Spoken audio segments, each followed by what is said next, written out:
rounding out the final list of queens who are serious contenders for this year's Pope Games. Starting May 7th, over 100 of these showgirls are going to be locking themselves in the Sistine Chapel. No phones, no vapes, and they don't leave until there's a new pope. They're going to rake each other through the red hot coals. Oh, it's going to be so good. One already had to drop out for fraud and embezzlement.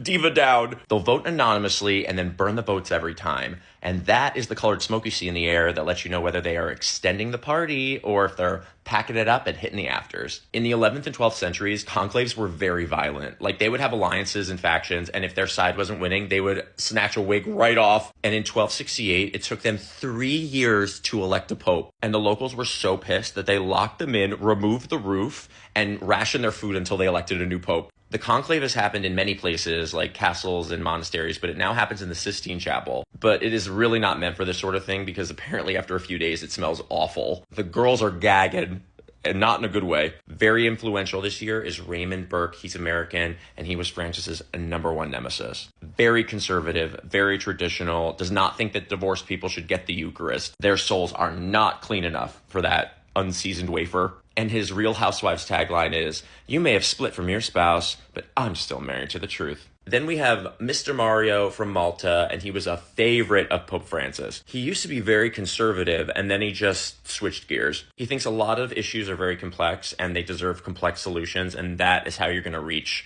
new generations. The youth love me, the elders fear me, and heaven takes notes. Robert Serra is from Guinea, and he is as traditional as it gets. Gays, ew. Premarital sex, gross. He is a leading figure in the church, and apparently in 2013 he was very close to becoming pope.